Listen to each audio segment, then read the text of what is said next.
All right. So thank you, everyone. Yesterday before we talked about, I gave you an assignment yesterday that you should make sure that you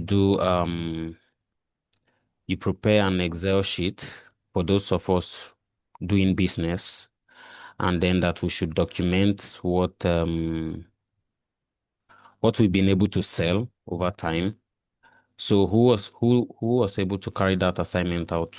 Who is doing business and was able to carry that assignment out? Like you created the Excel sheet or the Google sheet, and then you put the columns as I shared them yesterday. Who did it? Let me know. And who is not interested in doing it?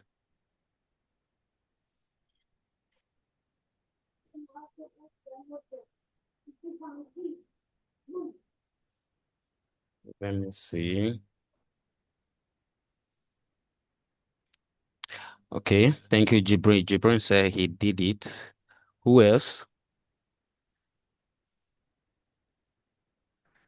Who else? Who else? Who else? Who else? So that we don't waste time.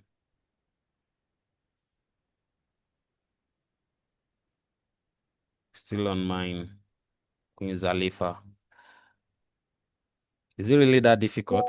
This one that you said you are still on your own. It's very simple. It's just for this month, not for the entire year. So is it only two people still waiting for you to post the YouTube video so I could do the assignment? It's not really a complicated assignment anyway.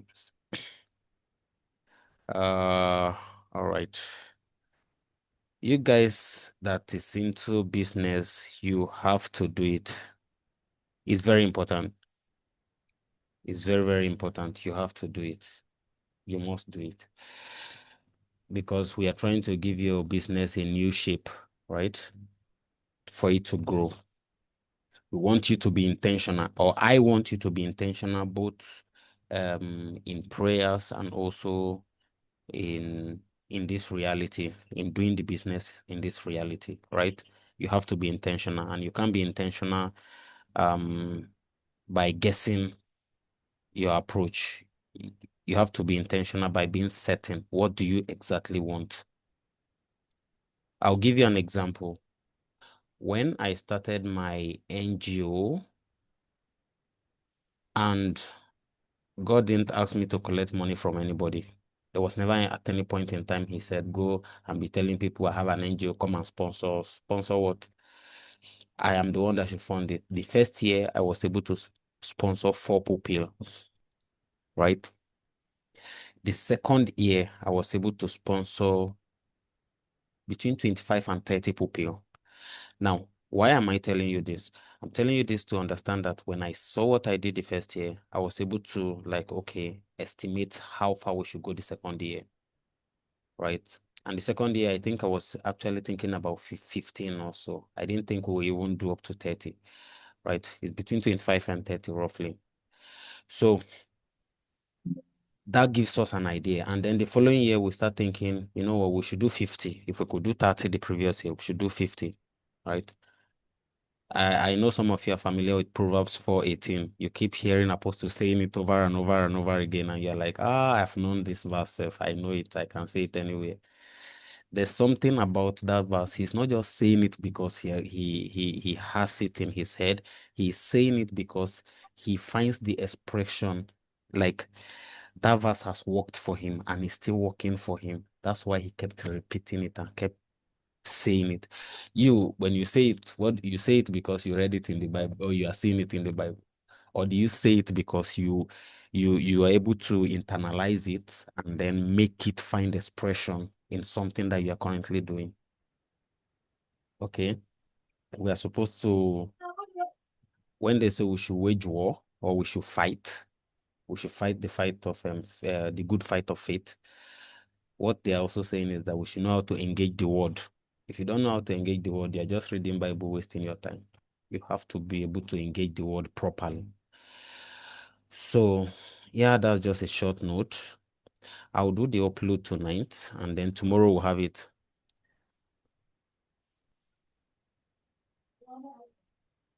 Okay, that's fine. That's fine. So yesterday we talked about concatenate as the function concatenate. We talked about upper, lower, and proper. We talked about the length of a word or of a sentence. We talked about substitute. We also talked about working with date and time, day, now, today, month, and year. We spoke about the hour, minute, and second, right? And today we'll continue with the dated if and the if formula. Those are basically logical statements. Leave program. Okay, who is speaking? Leave class. Okay, I have muted. We love you. We love your voice. We are interested in what you are doing, but not now. So we are going to continue with this. Let's see how far we can go. You know, ideally today we should spend 2 hours, and we have exhausted 20 minutes in it. So the first thing we'll look at is the dated if. The dated if, I'm coming, yeah, it's a function that we can use to, estimate the difference between two dates, right? We can use it to calculate the difference between two dates. An example, let's just go. We are going to look at a couple of things today. Yeah, I'm going to use this for a very interesting example for us.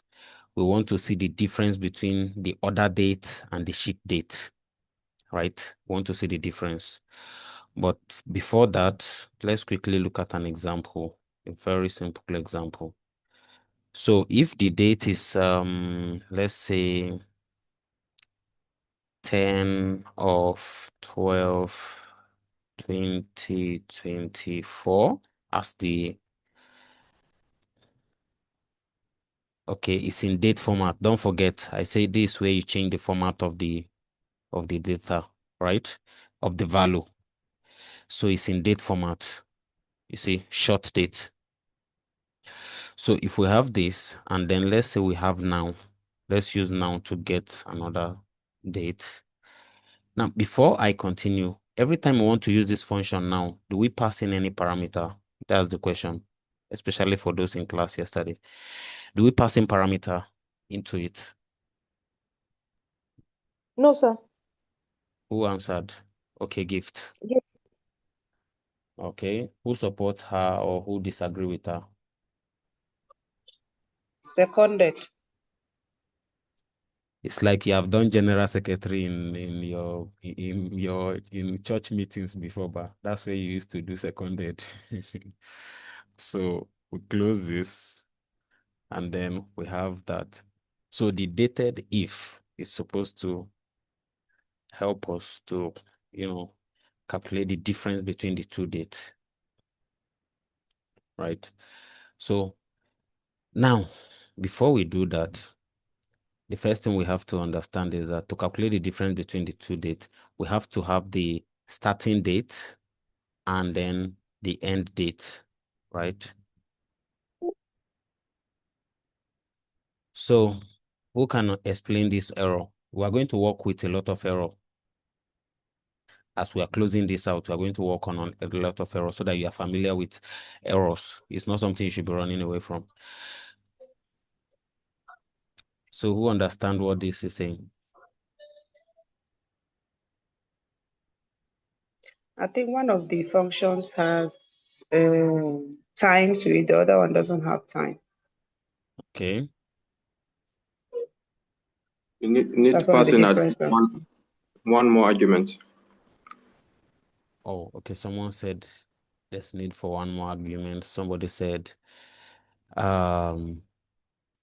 yeah, here's where I'm bringing you to.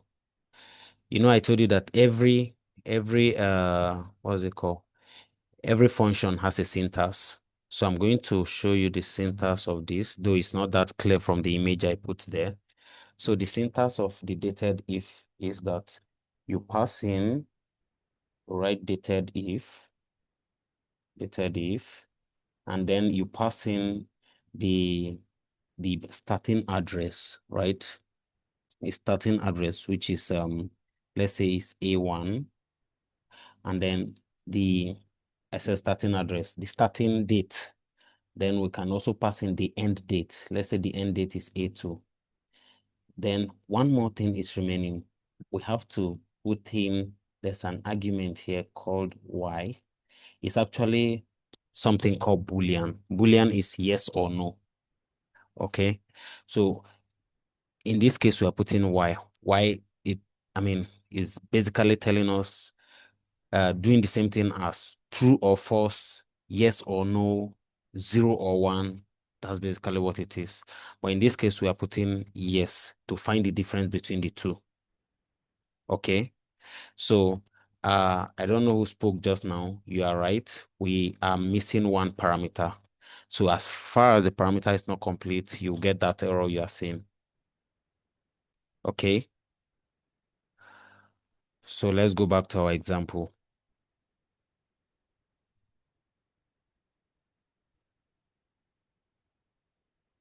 Hello. I hope I've not gone offline.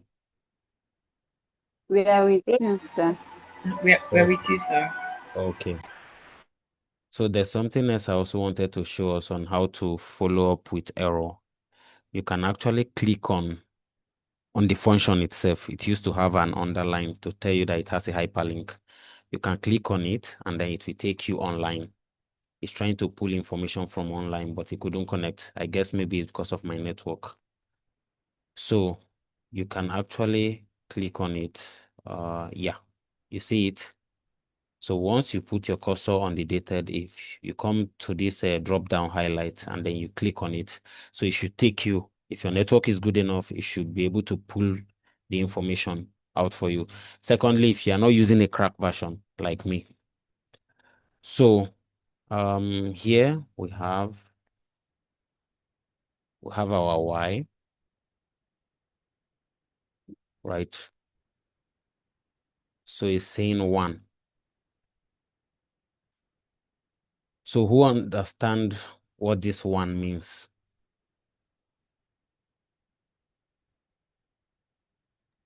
The year difference between 1 the year. Hmm?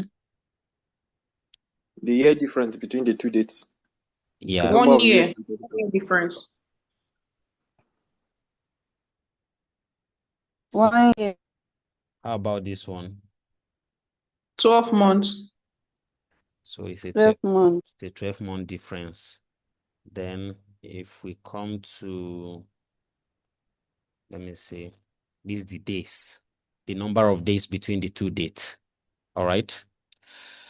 So let me see. Okay, thank you, Zoe. So basically, I'm going to copy this formula and then I'm going to put them separate so that you can differentiate between them. So the first one, we can compute the year difference, right? The second one, we can compute the month difference, how many months is in between the two dates. The third one, we can compute the day difference, how many days are between them.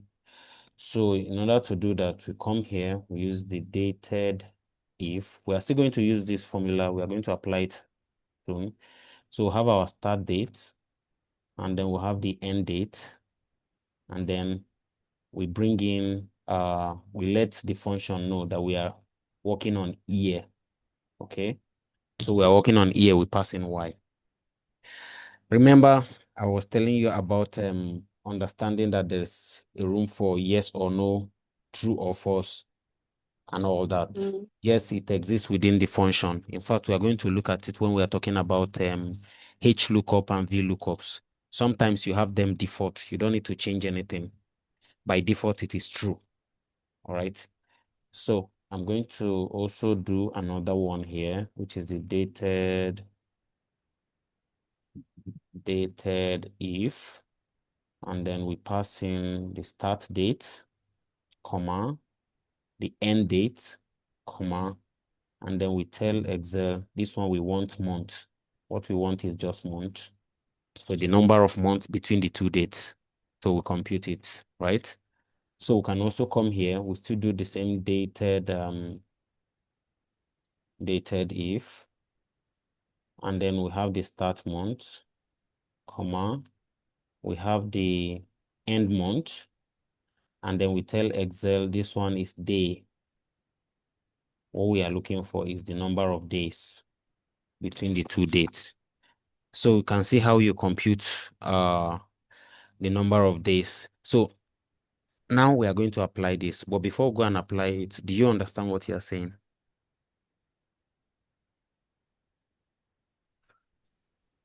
Sorry, I have a question. All right, that's a question. The second date, I don't know that I'm not seeing clearly. Is it 18th October 2025? Yeah, 18th October. The first one is 12th of October. The second one is Okay, 18th of okay, October. okay. Thank you. It's clear. It's clear now. Okay. So we are going to apply it. So come here. Remember, we have a data set here. Yeah, this data set. There is the day of ship. This is the order day, the day the order was placed, and then this is the day the order was shipped. So we can compute the difference. Can compute how many days is it between these two dates. Remember, before they ship the product, somebody must make an order, right? So our start date will be order date, and our end date will be the ship date. So if we want to calculate between these two now, what will we be looking for? Is it month? Is it year? Is it day? What will we be looking for between the two dates? Days. Days, all right. Days. So we are going to do that. Can say days diff.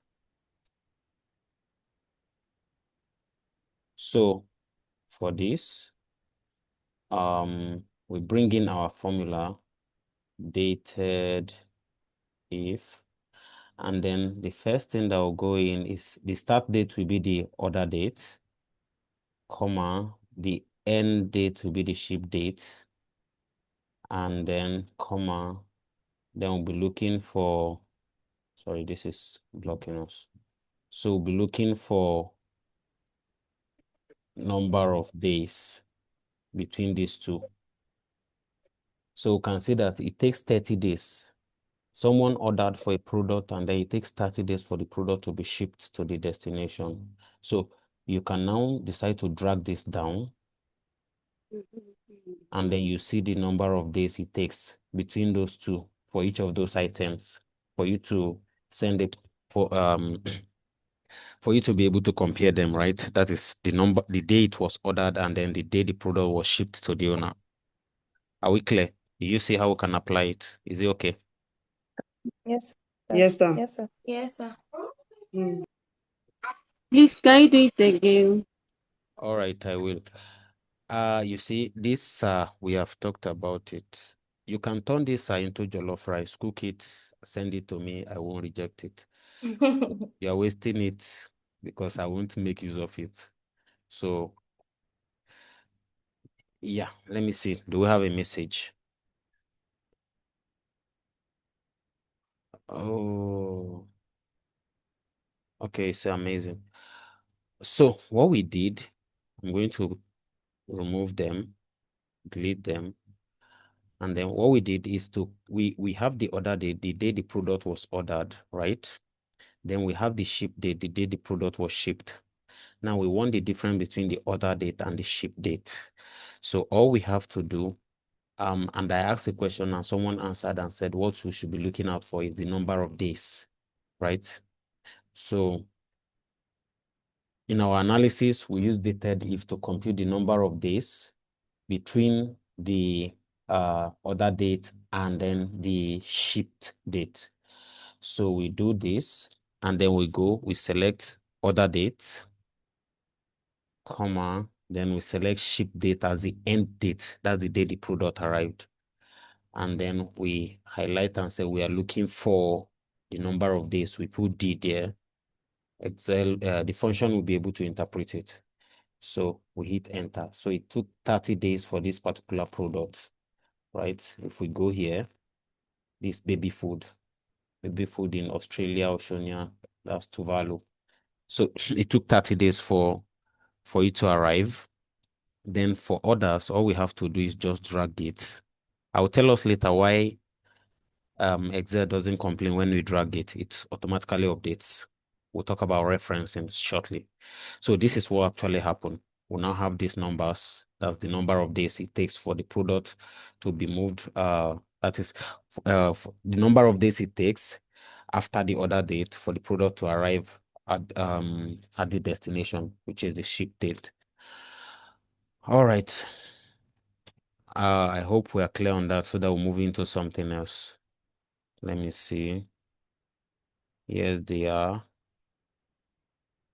Yes, they are also on Google Sheet. Thank you, Peace.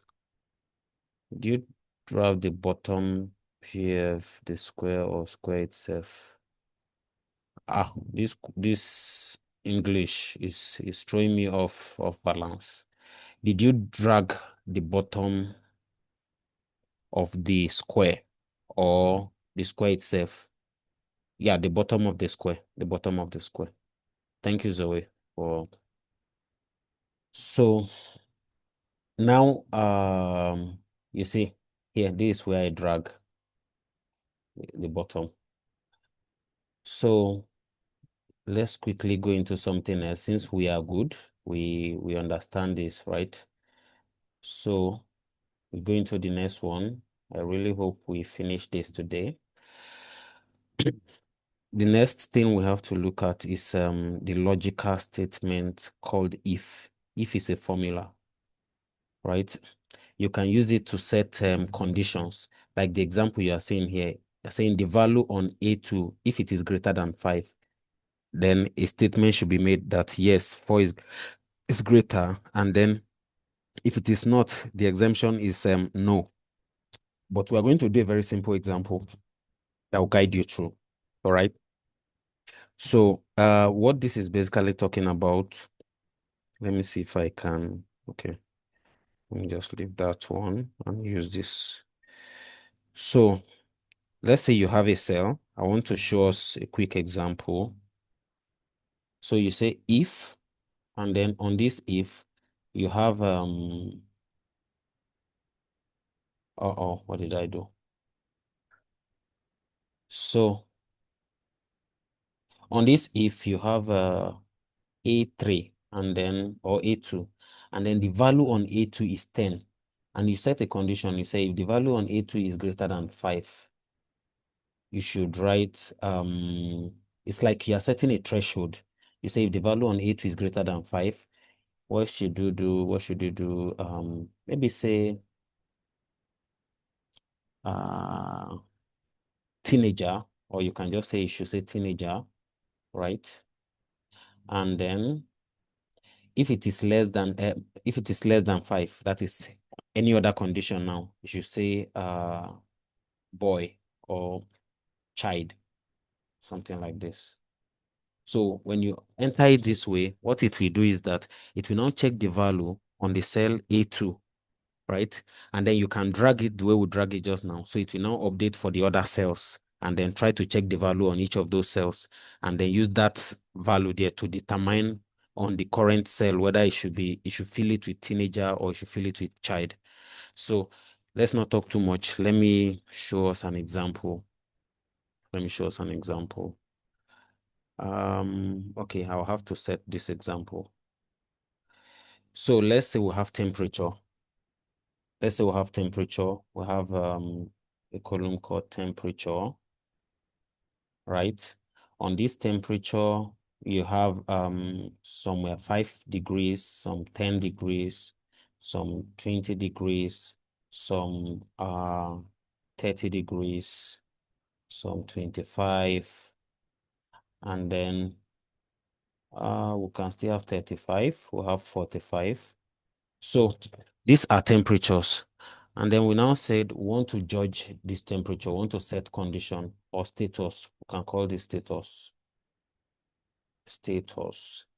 So on this status, we want to be able to tell, is this high temperature, low temperature, medium temperature? But the first thing we'll do is, let's just work between low and high. So we want to be able to tell between, is this a low temperature or a high temperature? Now we can set a threshold. Our threshold could be 25. So if our threshold is 25, we'll now write an if condition. Say if, I prefer my functions to be in capital letter, not small letter. Say if, and then we pass in the cell address, that's C8, comma, then the first value we expect it to, if it meets that condition. Something is missing. Yeah, a lot of errors. That's my handwork. So if it is above 20 is the 25 is the threshold we set. So if the value in C8 is above 25, so we'll write high temperature. Temperature is high. Then if any other thing, any other value, we'll consider it to be low temperature. Right? Then we'll close it. So you can see that it's saying 5 is low. So all we now have to do is drag that formula. We'll drag it down. Then it will update for the other ones. You see 45 is high, 35 is high, 30 is high, other ones are low. Do we get this? Who has questions? Yes, sir. Yes, sir. Can you do it? Yes, I can do it again. This time around, I'm going to do something that will make it stick. So we are going to say soup temperature in case you are good with, you have tendency of carrying meat from the pot. So let's set soup temperature. And then for this soup temperature, we have status. So what is happening here now is that we need to be able to tell, will you take something from this, based on the temperature, will you take meat from the soup? So we have this, and then we bring those values here, right? So now what we will do is that we write our simple if condition, if, and then we pass in the cell. And then we are now saying if the cell is greater than, the threshold is left for you to decide. You are the one that will set the threshold. If it's greater than 25, right, you can consider it to be high. And then any other thing, that means if it's not greater than 25, you're considering it to be low. And then you hit enter. So 5 is considered to be low based on the logic you've just written, right?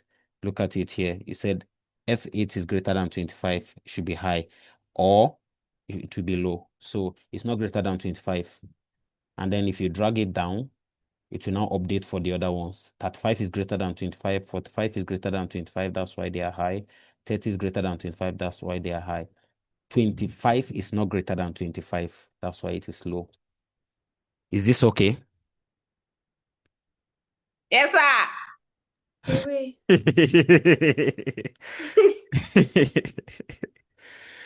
You cannot scare me. This is my room. I paid the house rent. You can't scare me out of this room. It won't work.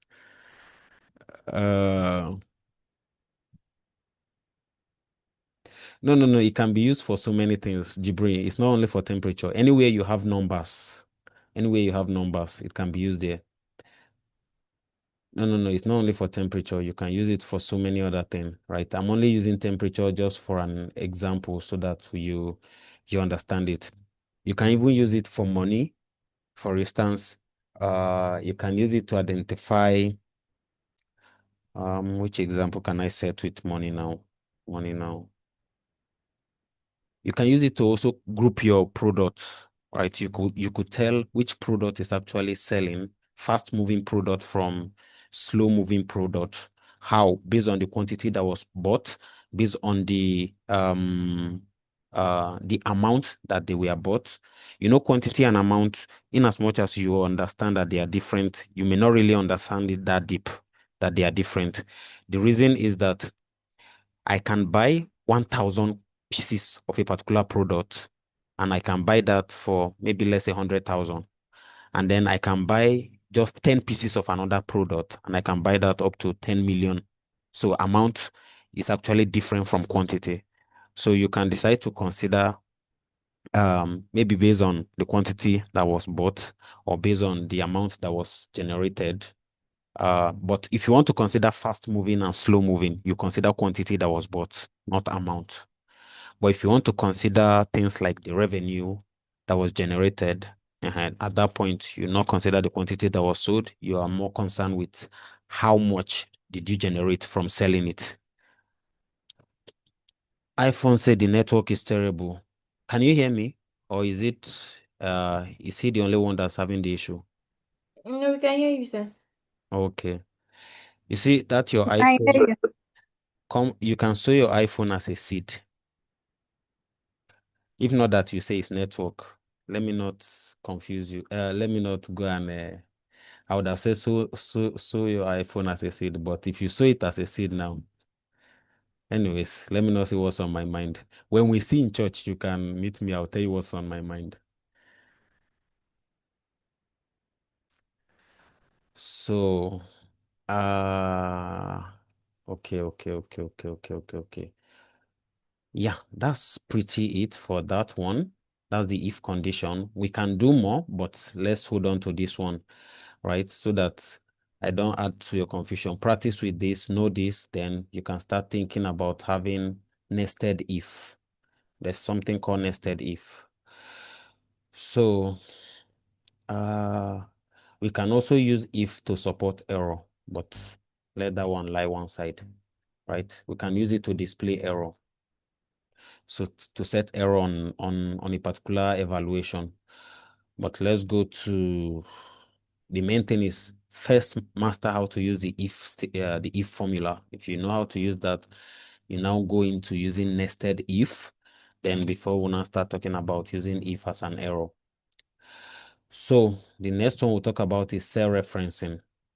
This one is a little bit tricky, but it's very easy to understand. It's not difficult at all.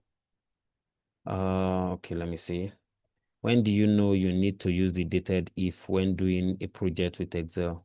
Yeah, you know you have to use it when when there are two or more different columns on your Excel sheet that has date, right?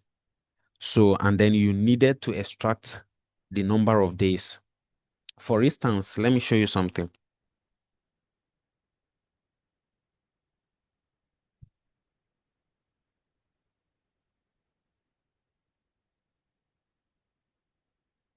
Okay, let me show you something quickly.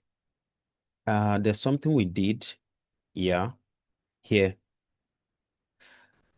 Was it here? No, I think it should be on there. Where did we do that? I think it should be here. So you see, we calculated this, right? So we have the order date, we have the ship date, and we'll calculate the difference between these two dates to get the days, the number of days it takes to get a product when you ship a product from when you order for a product, number of days it takes to get it. Now, if we now want to make sense out of these numbers that we just compute, that's the days if, which is this one, this O column, this one here. If we now want to make a sense of it, what we'll now do is that we now said, on average, how long does it take to get your product when you make an order in a particular region? So remember we did some regional analysis one certain time using filter. So you can come here, filter everything, go to one of these countries, let's say Bulgaria, and then Bulgaria only has one distance, so we can't use it. We need multiple. We need multiple. So let's say I need a place where there's a lot of sales. Let me check Senegal. If country is not working, ideally it should be for countries, but if the countries are two, let's pick region. Region should make more sense. So in Asia, this is Asia.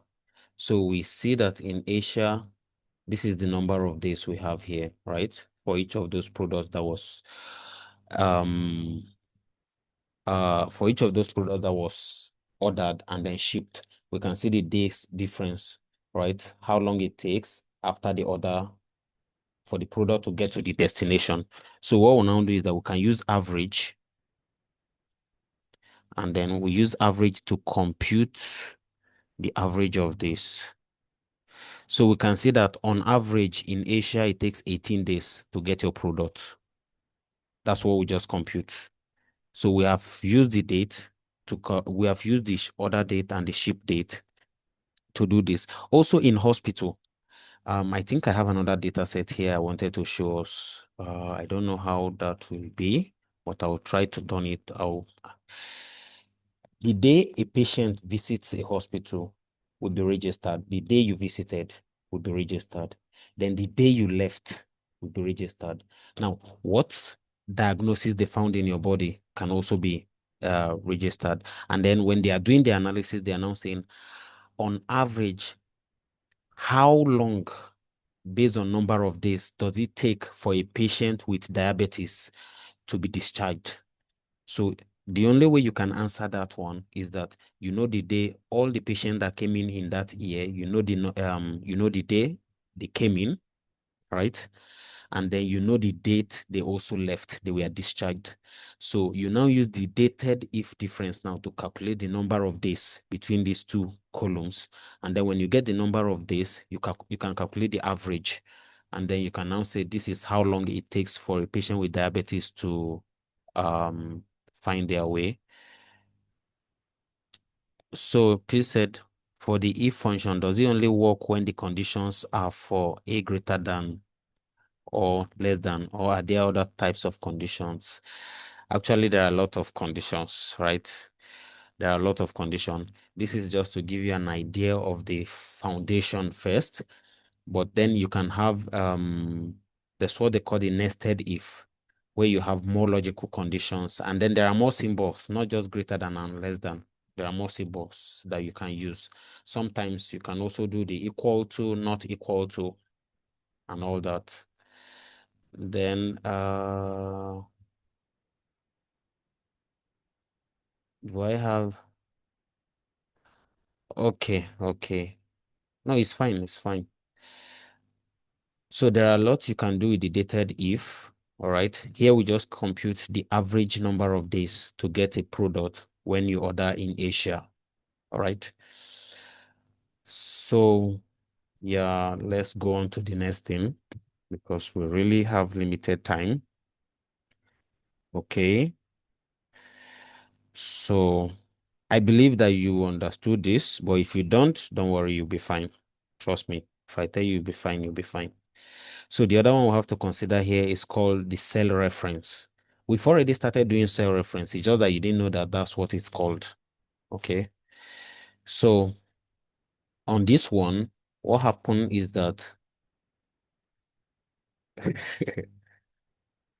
coming. Okay. So on this one, we have the relative reference, we have the absolute reference, we have the mixed reference. You are already familiar with relative reference. It's just that you didn't know that was what it was, right? That was what it is, rather. So let me show you what I'm talking about. Every time I ask you to go and do, I give you an assignment. You remember the quiz I was giving to you guys during the week where you have to go and carry out some computation. What you are doing is relative reference. For instance, we have here, is it here? Okay, let me just use this. Let me call this total. Let me call this total. So in this cell, what we are now doing is that we can say sum. So what are we summing? We are summing this one, which is C8 plus F8, right? You just put the plus there. So every time you are referencing another cell, that's a relative reference. Okay. Every time you are making use of the value in another cell, that's a relative reference. Nothing changes. All right. For instance, you are here, you said this equal to what you have there. and then you do this. This is an example of relative reference. So you are picking the value in another cell and you are bringing it here. And it's not only on this sheet. You can also reference across sheet. You can come here. You can just say this. This is equal to, then you go there. You go to another sheet. We are in another sheet now. Then you pick a value. Okay. And then you hit enter. You can see the value here. So the value you are seeing here is from sheet 4, I6. Do you understand?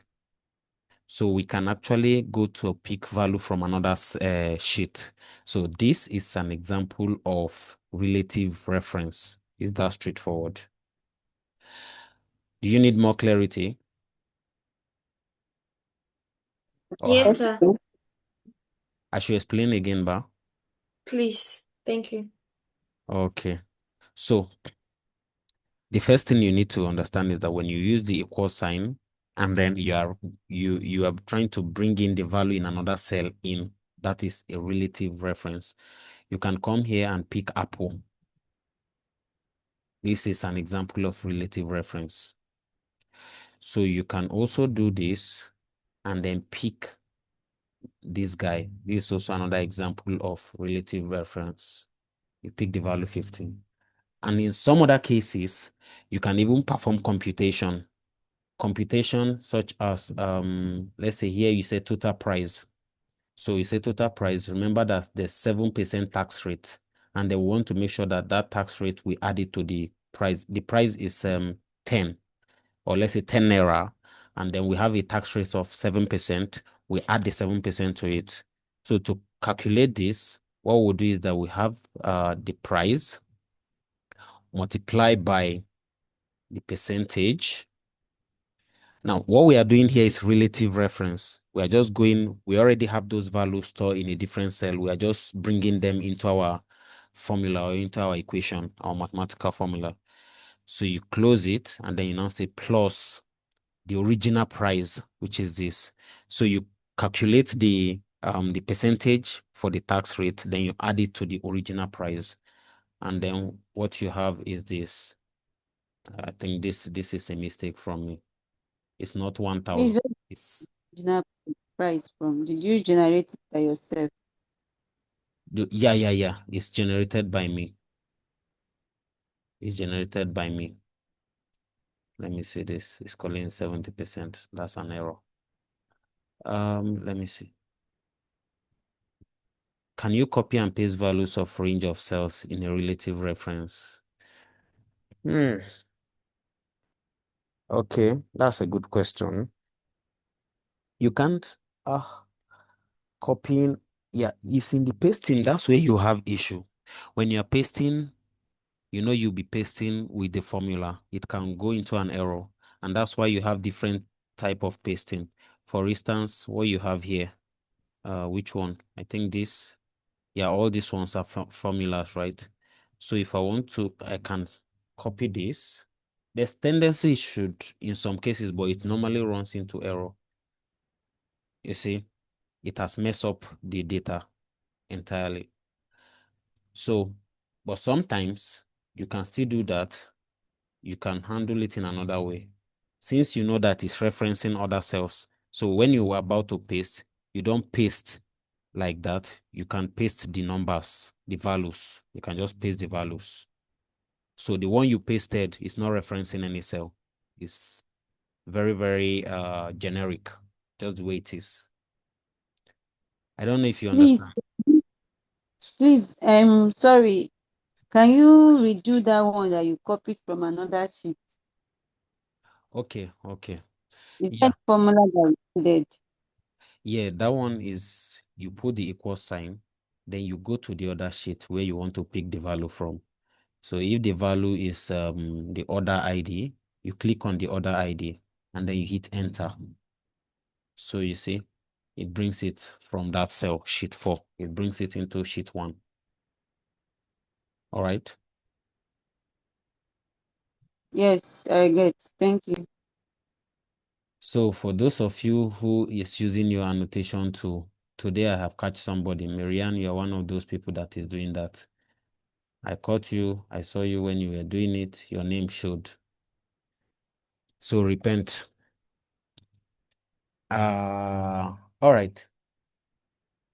Relative reference. Please, sir, what am I doing? Yeah, you are using the annotation tool, and then you are drawing on my screen. So, for relative reference, do we get it? Yes, Yes, sir. Don't worry, if you don't get it, just rewatch the video. If you still didn't get it when you rewatch the video, reach out to me. I will answer you. All right? It's very straightforward. It's just you picking the value that is stored in a different cell somewhere, either in the same sheet or in a different sheet.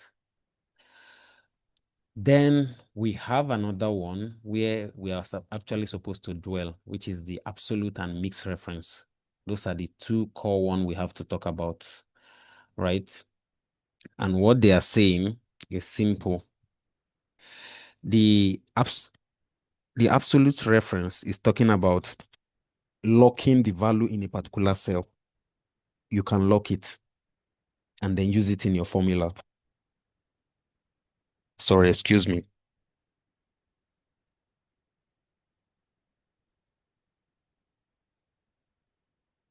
Okay, so we have the mixed reference. In this case, you can lock a column or you can lock a row. So let me just show us what that means. Yeah. So what absolute reference is talking about is that, let's say you pick this guy. So when you want to remember that the columns are labeled alphabetical and then the rows are labeled numerical, right? So using numbers. So when you want to lock the row, you put the $ behind the number. So you lock the row. So meaning now you have to lock what's it called? 12. But you've locked it only for row. You didn't lock it for column. Okay. You will see what I'm talking about. We are going to use it for a mathematical addition and subtraction so that you just see it how it works. But don't get confused, don't get stranded or something. If you don't get it now, don't feel bad. You will still get it. It's just that it's the first time, and then it's making you are losing your mind over something. All right. Don't worry, your mind will settle and absorb it. Now, this is for row. If you want to lock a value in a row, you put the $ behind the number. So you have just locked this guy, but you didn't lock it for column. You only lock it for this row. Okay. Now, if you do, what's it called? If you do for the column, how will you go about it? You put the $ behind the letter instead of the, let me show you something quickly so that you not be lost. So we have mixed reference, and this mixed reference, we can lock column or we can lock row. So to lock column, what we'll do is that we'll lock, we'll put the $ behind the letter. Remember our columns is in A, B, C, D, E, and so on and so forth. Then to lock the row, we put the $ behind the number. Remember that the rows are numbered.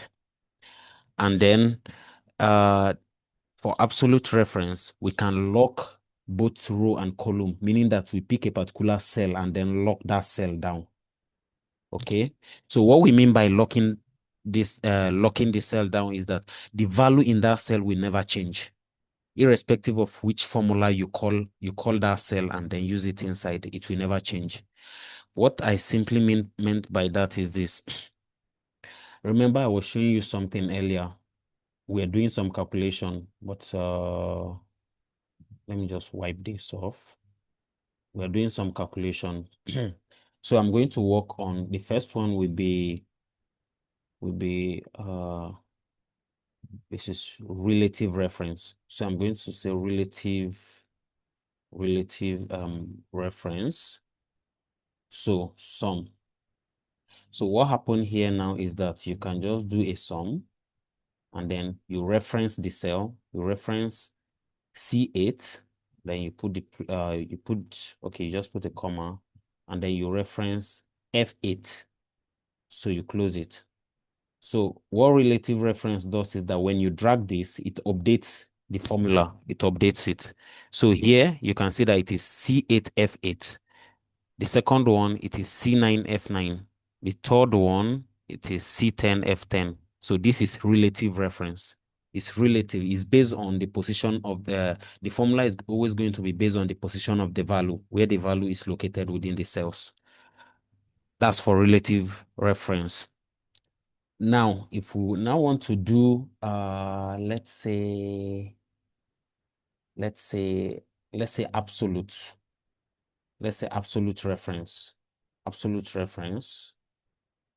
So what we'll now do on absolute reference, you lock down a particular cell. So the value in that cell will never change in your formula. So we do our sum again, right? This is absolute reference now. So you say sum. In this sum, you pick this guy. That is C8. So since we say it's absolute, we are locking down that cell. So we are going to put the dollar sign behind the letter, and then we'll also put it behind the number. So we've locked down that cell. And then we'll now select this one. So we didn't lock this one, right? We didn't lock it. Then we'll close it. So this is 10. When you drag it down, you can see the value, how it's changing. Now you are going to remember that here on the relative reference, the value of the cells we are changing, C8F8, C9F9, C10F10, C11F11. When we now come to absolute now, remember in absolute, we lock down a particular cell, which is this one. So that's the C8. So what now happens is that the C8 remains constant. And then when you come here, you see the C8 is still constant in the formula, but the other part of it has changed from F8 to F9. When you go down again, you see that the C8 is still there, it's still constant. It's still referencing that first value, 5. But then the other one is changing, all right? So we can lock down a cell. What we just did in absolute reference is that we can lock down a cell, and we just show that by locking down C8. Do you understand? I hope you are not lost. No, From it, Sir, I'm from lost. it's I don't clear. understand this absolute reference. Okay. So I'm going to do it again. I'm going to show from you. what I'm seeing, he's not adding 5 Yeah, it in will be the adding other 5. figure. And that 5 is adding is just this 5. It's not for any other 5 because we've locked down Yeah, it's this just 5. 5. So Okay, and it's not. Mm. let me show you guys again so that you understand. For those that are not speaking, that are lost, we will discover you, we will bring you back, and then you will find your way home. So we want to lock down this cell inside that formula.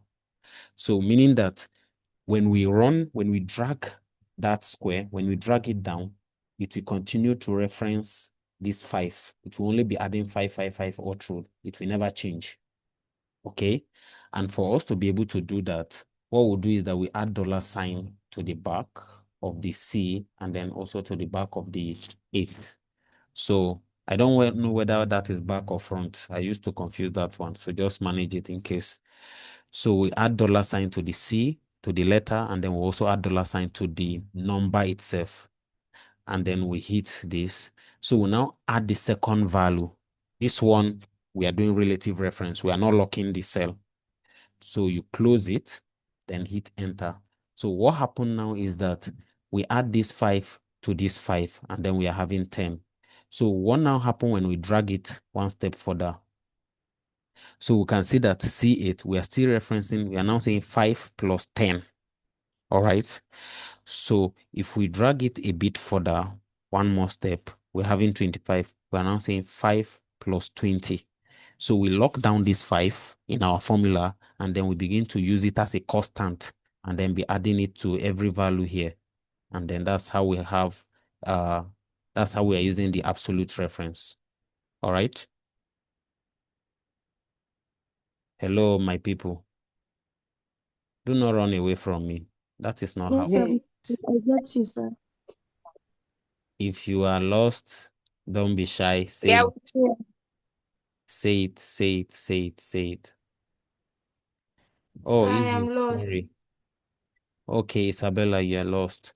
So let's do it Yeah. one more time. All right. So pay attention. You have the equal sign.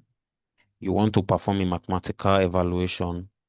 You don't want to use, you have these numbers here, and then you also have these numbers there, but you don't want to mix them up.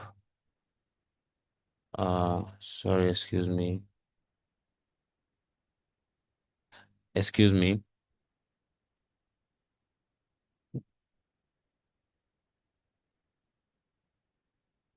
So,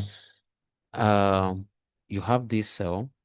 Now you want to perform a summation. You want to use a function to add the value in the first column, the temperature and the soup temperature. But what you are now doing is that you don't need the entire values in the temperature. You just need one value.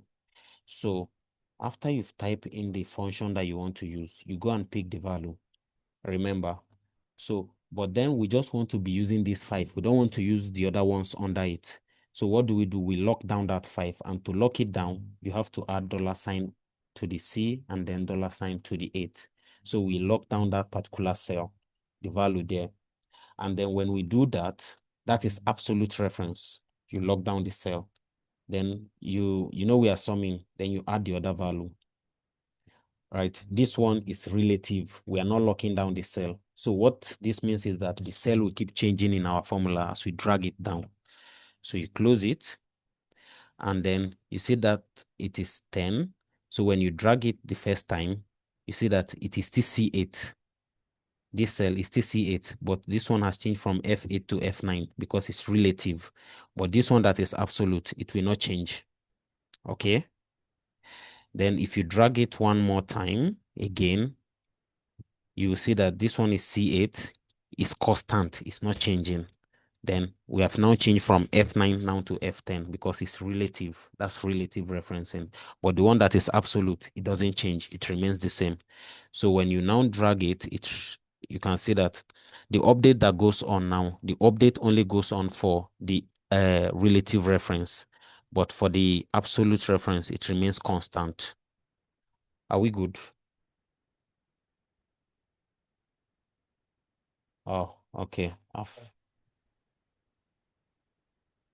think I've messed the formula up. So do we understand? Do we understand? Do we understand? Don't worry if you don't understand. I advise you to watch the recording. You'll be fine. Okay? Okay, you will get it better when you watch the recording. Okay. Ekeoma said, I will be fine. Don't worry. One of the things I would advise you to do within the week is that practice this again. Watch it again and then practice it again. If you still didn't get it, reach out. Okay? And then I'll find a way to guide you. So I'm not going to talk about the mixed reference. First, in order for us to save time. Second, because I need you to understand the absolute reference. First, I can always bring it up any other time we meet, even if we're not talking about Excel. I can just take 5 minutes and explain mixed reference for us.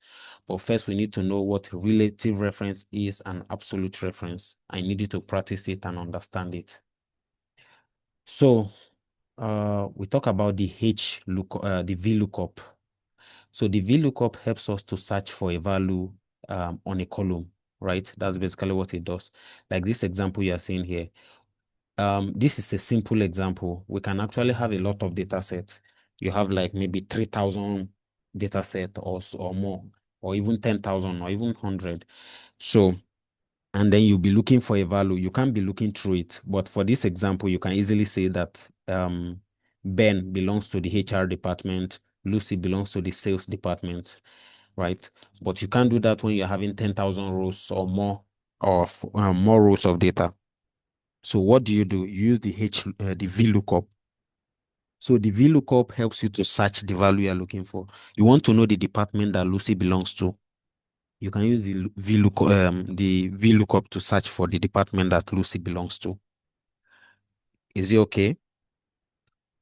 Do we get that? Do example. Got it, Yeah. Sha. Say do example. Of course, let's go and do example because if not, it will just be looking strange. Is this ever applied in any data set in real life? Yeah, you apply everything. Everything you are learning now, you apply them. You apply every single thing. So, though it also depends on where you are working. Some places, they will not be doing advanced analysis. And this is not even advanced analysis. This is a basic stuff that you should know that you can use to help your manager, right? I mean, I don't expect you when I ask you, you have a particular data that has the details of everybody in the company, and I'm asking you, this new guy, or maybe the guy that just left the company, which department did he move from to the new department before he left? And then you go on Excel and you are checking row by row.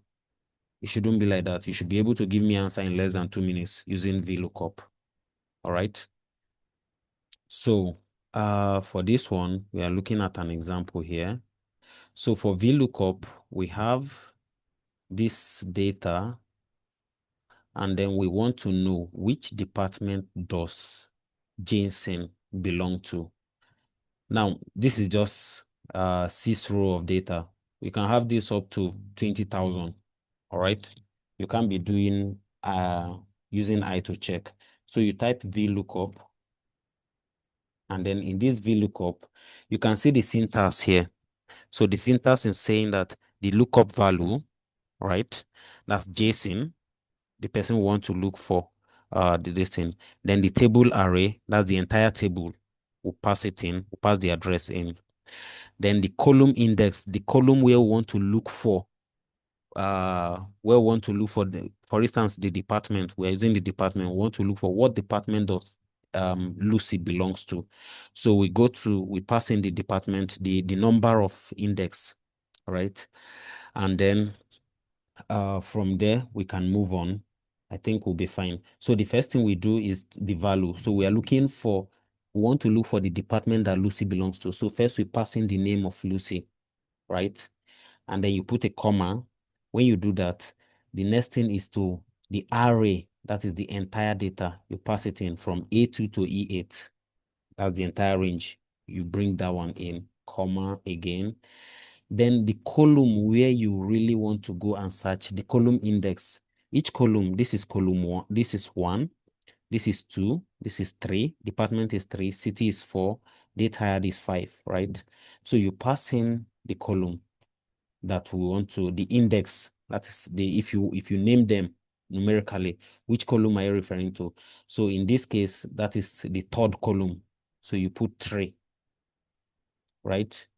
So if I close this, you see that it gives me sales. It's telling me that Lucy belongs to the sales department. I'm going to give us another example for those that didn't get it. All right. So we do vlookup. And then now we want to know what department does Trent belong to. So first we have to pass in the cell address of Trent. Okay. Then the next thing, we select the entire data. We ignore the column. We didn't put the column, right? Then when we've done that, we now said, okay, what column do we want to go and search for? What column do we intend to go and search so to know where Trent actually belong? So in this case, we want to go and search the department, right? We want to know what department does Trent belong. So all we have to do is, if this is the first column, this is the second column, this is the third column, you say the third column. And then, so you see that Trent belongs to the IT department, right? Trent belongs to the IT department. And we have, okay, Isabella, go ahead. We'll have Lucy belongs to the sales. Okay, so assuming just as you said, we have up to like 20,000 employees in the data sets. And like you also said, we cannot go and be looking using our eyes to search for the particular person whose data set we are trying to get. Now you've just been clicking on like after you write the VLOOKUP, you then click on either Lucy or Trent. That's the name of who you're searching for. Assuming that the person's name is not among the first 100, do I have to look for it and click on it, or I can just write Jason's name there and add up the other things? No, no, no. You can't just look for his you can't just type in his name. You have to, because you know, Excel itself is going to be working with formulas, right? So you have to find the name of the person on the document first, on the column. You have to identify where it is. Then you pass the address of that name into the formula. All But right. sir, if I go through the stress of looking for the person's name in the midst of 20,000 people, Now, haven't I found out where his department's last name and everything is? no, you don't have to. You start. Let's say, let's say you have Trent. So first, before you go and make such a search, you must know the person's name. Somebody must give you the person's name, right? So when you go to the data set, you do Control F. Control F, you search. So we are looking for Trent. So you go there. What is it doing? Okay, find all.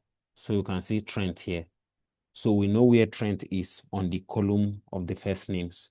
And then in some cases, we may not even go with the name. We may go with the ID because each employee has a unique ID. So they may give us his ID and then we'll go to the document, then search for his ID. His ID will bring him out. Okay. So if you have many columns, you have columns up to like 50 or 100, you don't need to worry too much about that. You can just simply know what are you looking for. Like the example I want to give now. Let me give this example. So we want to know where which city does Jason belong to. Now we are talking about city. So we do v lookup and then we pick Jason. Oh, sorry. That was a mistake.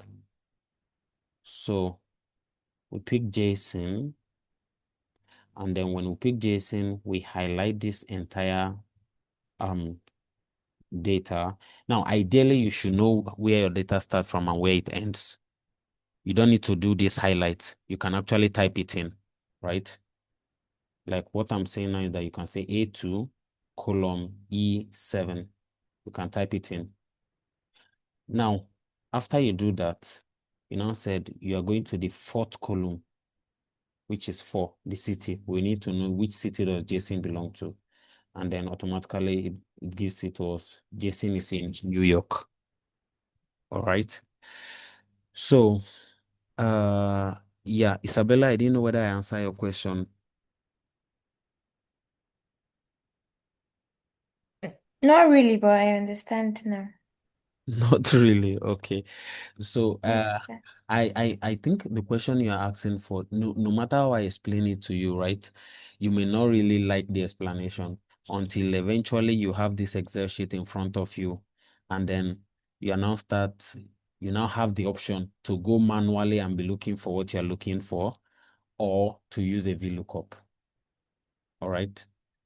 So when that happens, I think you now understand the value or the importance of using a VLOOKUP to search a column for a particular value, for another value in another column. All right. The main thing, don't worry. In the future, you know why you need it. For now, just know how to use it. How many of us knows how to use VLOOKUP? That's the first question. With the explanation I've given so far, how many of us can say you understand, you know how to use a VLOOKUP? I do. I do. Okay. I do. Is it only the female that is doing? Let me see. Because the male too should be able to do that. Right? Okay. Then the same thing, there are some other times where the data set is not in that shape. It come in a different shape, right? Then we use H lookup. I've actually seen a data set like that. Let me check. Okay, Hillary says I do. So there's a situation where the data set is like this. So, initially you are used to having the column to be the first row, and then you have your data under it. There are some other times where the data will be collected this way, where you have the column to be entered in the first, that is, all the columns will be on the first column, and then the data will be on the rest. So you can also use the H lookup. The H lookup is horizontal lookup. It's just the reverse of V lookup. It's just for you to understand that data can be like this. I've actually seen people collect data this way. I don't know why they do that, because to me it's actually very strange. I don't like it. I'm more comfortable having them this way, right? So, but then some people do collect it this way. There's nothing you can do about it. You just have to work with the data the way it came. So you now have to use a H lookup. H lookup is just simply the same way you have the V lookup. All right. So you open it, you pass in the value that you are looking for. The value that you want to, for instance, you have the last name. The last name is Zampa, and then you want to use that. You want to know which city does Zampa belongs to. I mean, this is a simple example, right? But then, first you pass in Zampa, that's the last name, comma. Then you remember that we select our entire table. And I said sometimes you should know the table itself.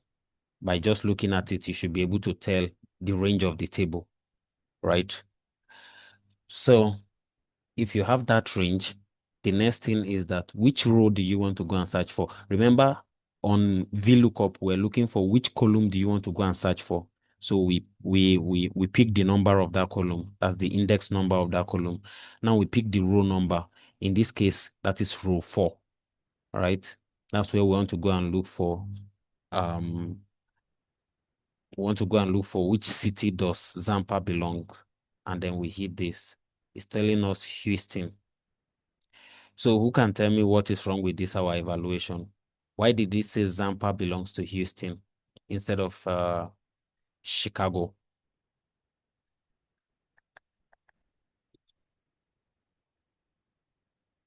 If you understand VLOOKUP, this is where we know. Many of you say you understood VLOOKUP, so we have just turned everything upside down. Then I'm asking a question now. If you really understand VLOOKUP, you should be able to tell me if this is correct or not. Tell me why this is wrong, rather. That's what I meant. If you understand VLOOKUP, you should be able to tell me why this answer is not right. Zoe said the data set is a bit confusing. Welcome. That's what you are going to be facing in case you decide to pursue a career in data. There's a data that will give you a headache that even your children will not give to you. So you will eat money, but you also confess.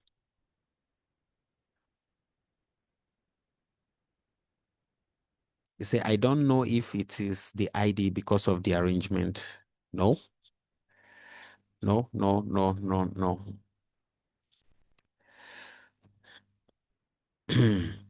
So I'm still waiting. I'm still waiting. I'll ask the question again. Do you understand VLOOKUP?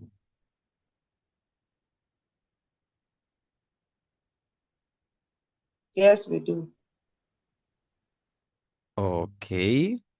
Understood the VLOOKUP, but this H, so can we like turn the data sets to VLOOKUP this thing? When we are done, we'll now transfer it back. Don't worry. By the time they give you work in the office, you can do that. But today you will not do that.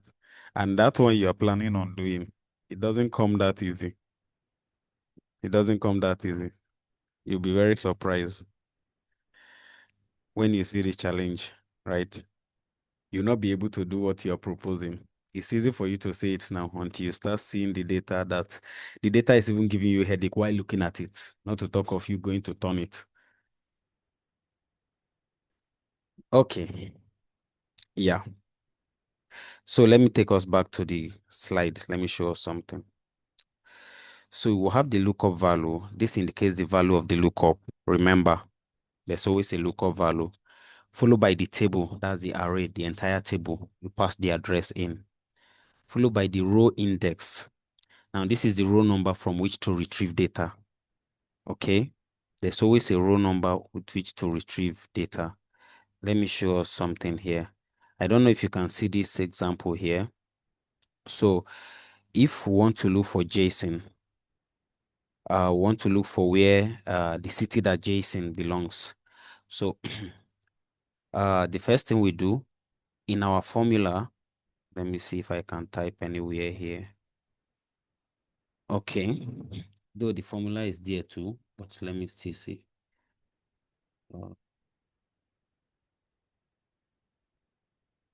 So in our formula, we say H lookup. So we pass in the value. So Jason is where? Jason is in I think are they together? Yeah. So Jason is in H. Is it? This is The in number. J. The number is not there. Yeah. Let me do the correction. J1 or J2. So let's say this is the first row.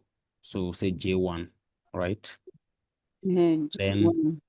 we take everything. The range, I really do not know, but let's say start from J1 to 1 M, to F5. M5. And then now, which row do we want to go and search for? So when we want to go and search for a row, we look at it row after row. First name is row 1, second name is row 2, third one is row 3, fourth one is row 4, which is the city. City is row 4. We put 4 here. Ignore the 0. The 0 is just a Boolean, true or false. But don't worry, it's optional. It's not really important. So the main thing now is that we need to select the right row to pick out where the city that Jason belongs. All right. So in this case, if we do this, it should be able to give us the answer that Jason belongs to New York City. Let's take this example to our Excel sheet and try it out. Okay. So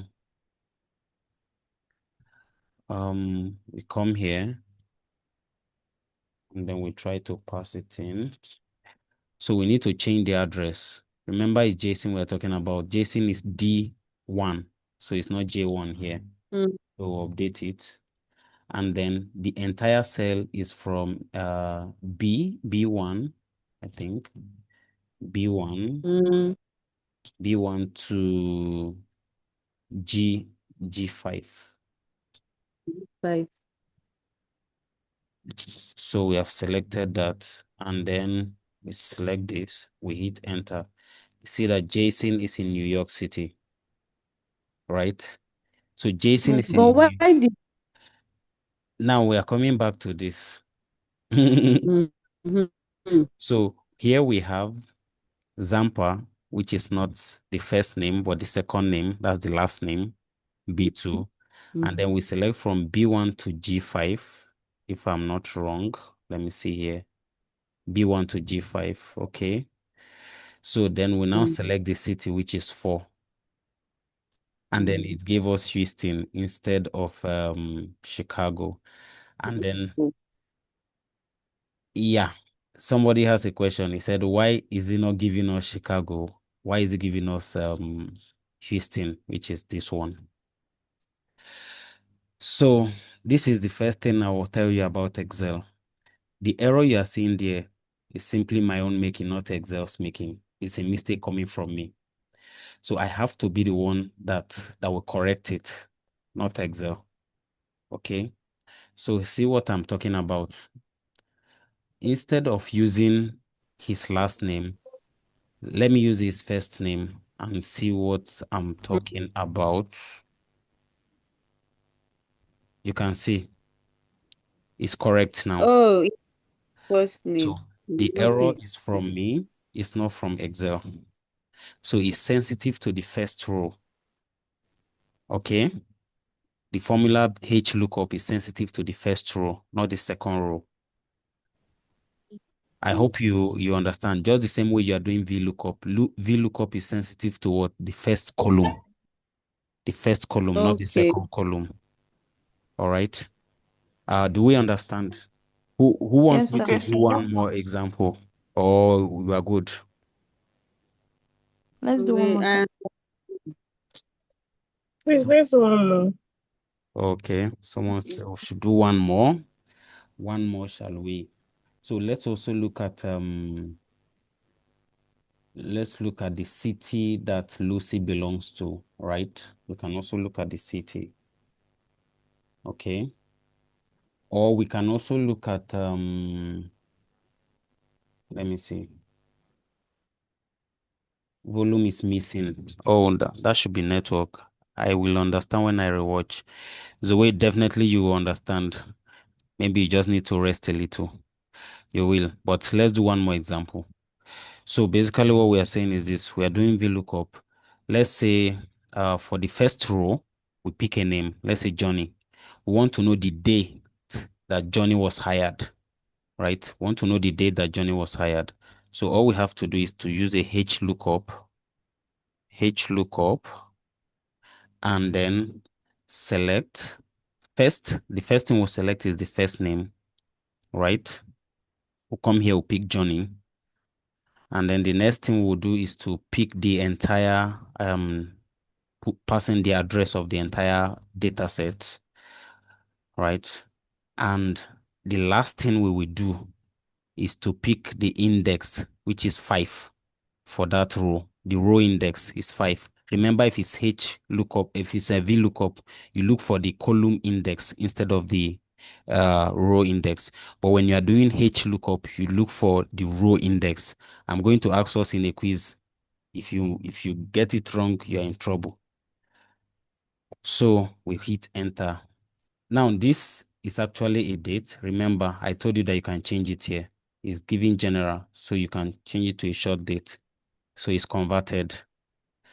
It's converted, but the date is messed up. I think, I don't know. This is a date, so you shouldn't mess the date up.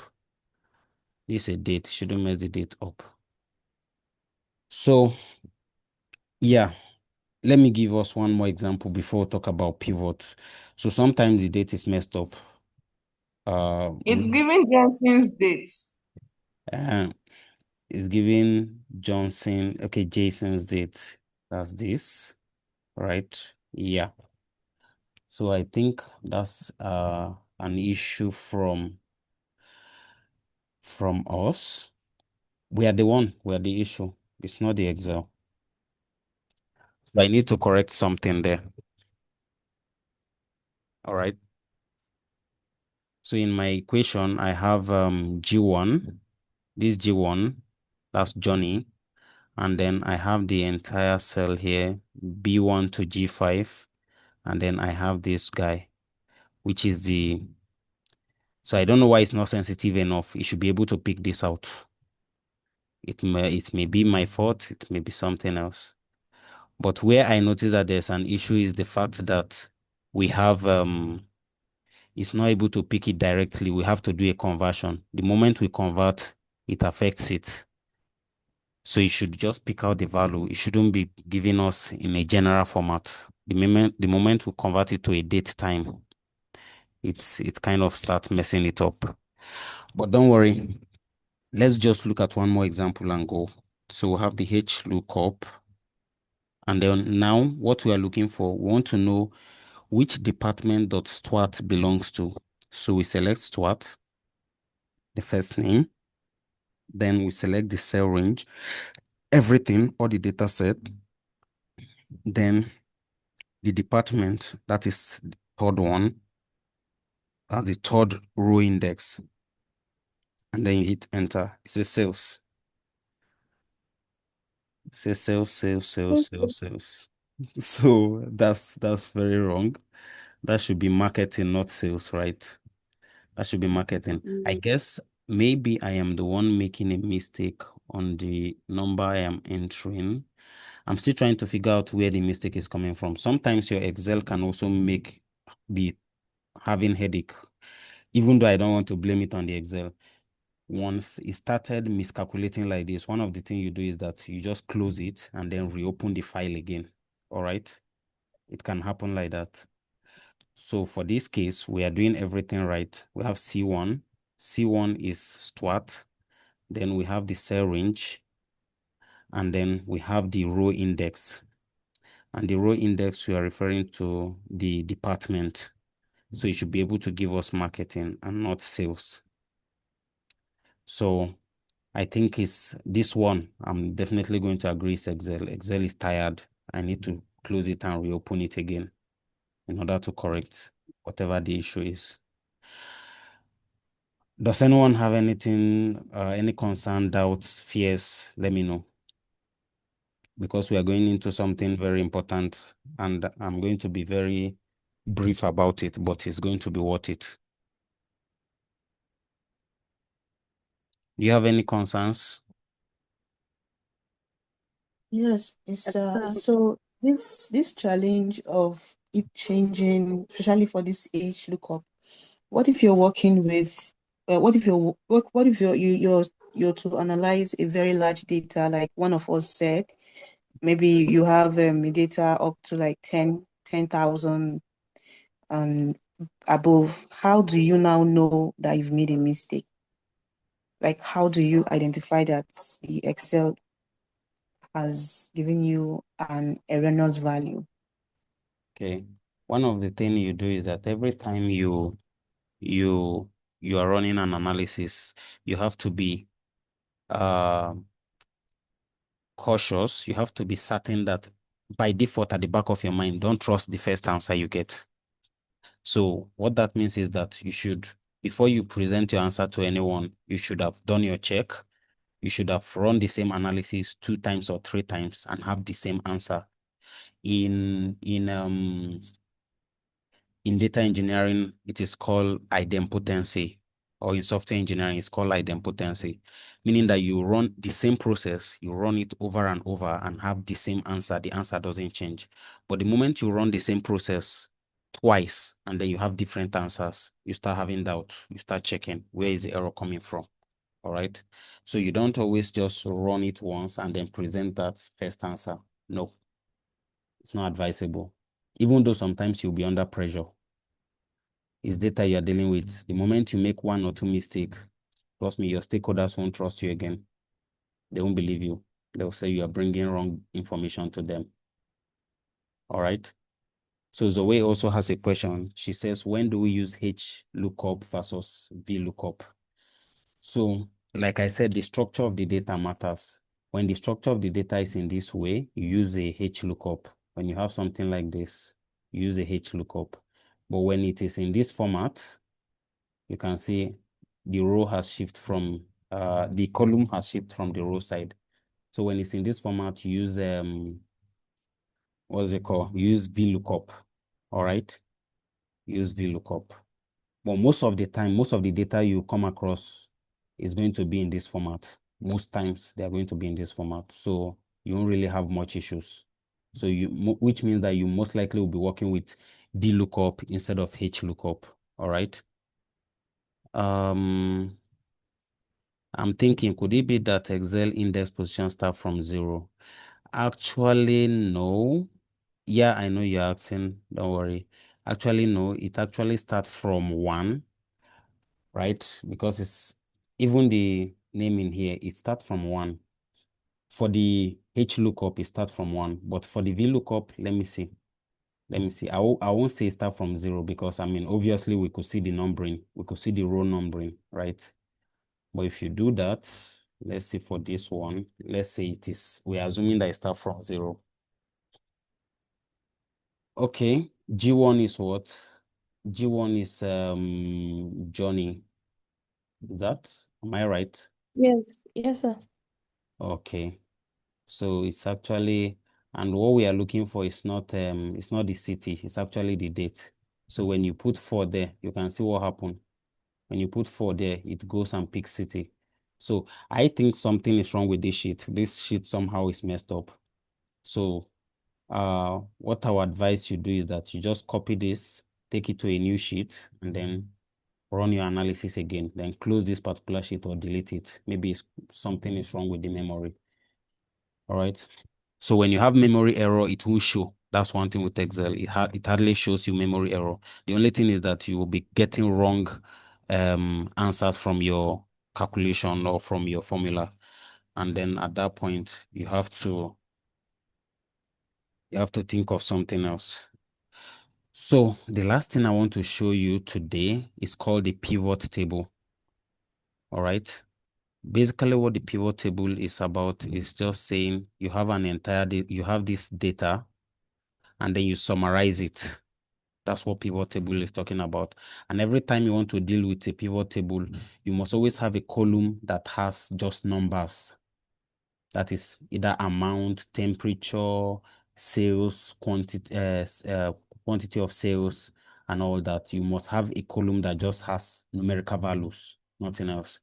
So with that, you can do the pivot table. The pivot table helps to summarize your entire table. So let's quickly look at what we have here. The other ones, you can read them. It's just an explanation. Okay. So with the help of pivot table, let me see what I can. Yeah. Let's say this one. We can actually use pivot table here. What we'll do is this. If we want to know the quantity of, where is it? The unit sold. This is the unit sold, right? Or we can also work with total revenue. So in order to do this, if you want to do a pivot table, just click on the data set and then go to insert. When you go to insert, you see pivot table, you click on pivot table. What that means is that you can see it has highlighted all the cell. It will highlight everything. So once it highlights it like that, you click on OK. So it brings you here. All the columns are here, but in pivot table, they are called fields. That's why you're seeing pivot table fields. So they are called fields. So what you do here is that you pick. Remember, I said there must always be a column that only has numbers, just numbers. So it helps you to summarize that table. So for instance, we have unit sold. You drag this unit sold, you bring it into value. Okay, that is the unit sold. Then you can now decide in the row, you can now decide to drag the country into the row. So you can have units sold per country. At this point, I know that my Excel memory is corrupt. Look at what he's doing. This is actually wrong. This is not the right calculation. The memory is something else. So as it is, I have to close this Excel and reopen it. So you can delete it. You can remove field by clicking on this drop down. You can click on this, right? So you can also do item type. You can do item type. So you know the quantity that was sold. So let me show you one other thing with this. It's just drag and drop, okay? Don't be confused too much about it. It's just drag and drop. So you can have here, we have units sold, we have total profit, we have total revenue. So remember, I said any column that is with just numericals. So this one is showing count instead of, I can't change the formula. Let me see if I can change it. Sum. This is really messing up. Yeah, okay, it's better now. So, yeah, Excel has limitation actually. Sometimes it can be messing up. You just have to shut it down and restart. So for the total unit sold, you can select country, bring the country to the row. So you can see it summarizes it for you. You see the countries, you see the total profit. All right. And you can delete it, you can still remove it. And then you can do this for item type. You can drag the item type here. You can see the number of for baby food and all that was sold. And then you can bring the country into filter. You can bring it into filter. So you can see it at the top here. So when you come here, you can filter for which country you want to do analysis. For instance, you say Burkina Faso, and then you click OK. So what it does is that the items that were sold in Burkina Faso, the total profit made, it will show you vegetables, and this is the total profit. Should I go over it again? Should I do it again? Yes, sir. Yes, sir, please.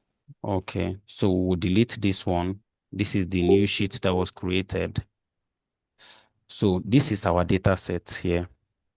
So we want to use a pivot table to summarize this data. Okay.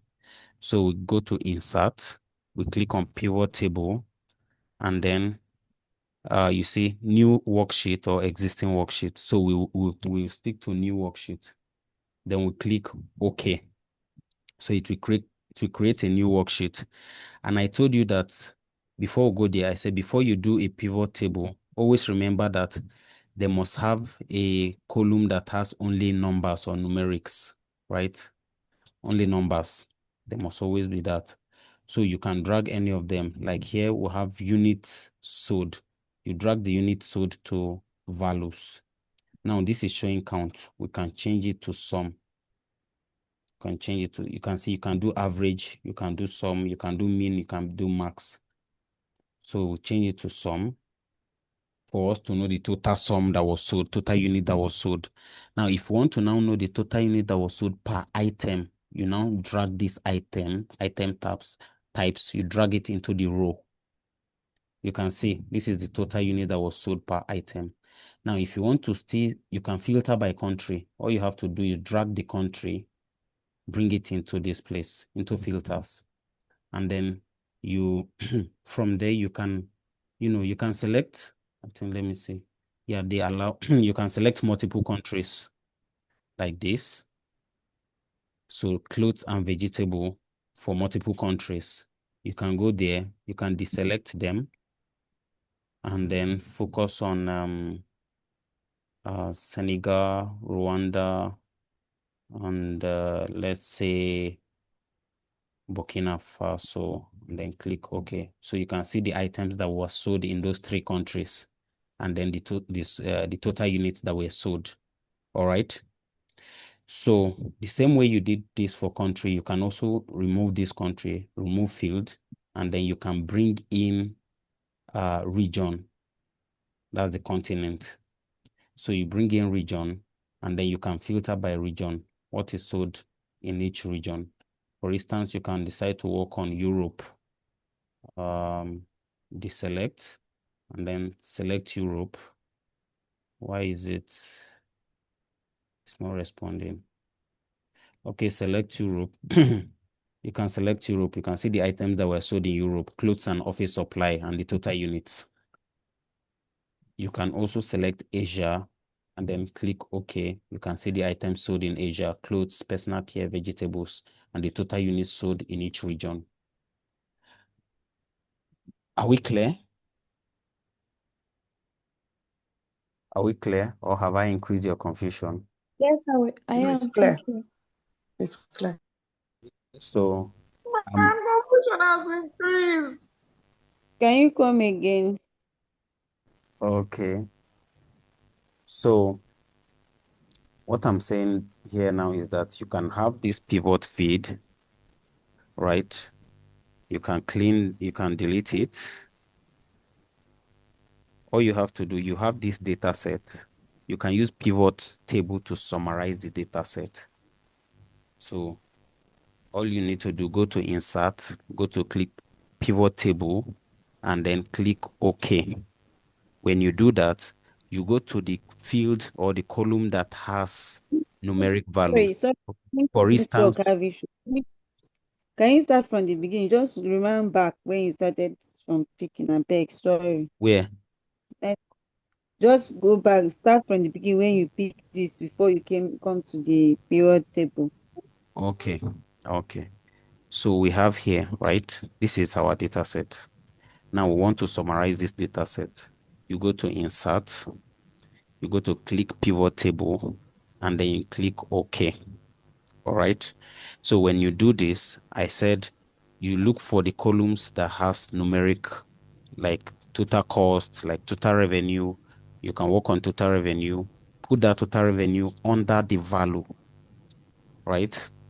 Now this is showing count. You can change it from, instead of count, you can change it to sum, right? That's sum of total revenue.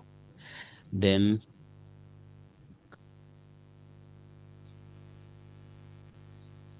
okay, so you can do this, and then once you do that, you can now select the item type, or you can select country. For instance, you select country, you put it here. So you have the countries and then the total revenue generated from each country. Then you can decide to filter by even region. All you have to do is drag the region into this filter. Drag the region into this filter. Okay. So what that means is that you now have the region at the top here, and then you can select it. So you can select for Asia and then click OK. So these are the countries under Asia, and this is the total revenue that was generated from there. And then you also have the grand total. All right. Hello. Yeah, okay, I got it. Blossom, it's like Blossom is sleeping already. So yeah, that is So basically my confusion is confused. It's like, okay, go. So you are going to do something for me. You're going to rewatch this on Monday or Tuesday, and then we'll talk about it. All right. We'll talk about it on WhatsApp. You're going to rewatch it. And I mean, you are learning it for the first time, so I don't expect you to quickly grab everything.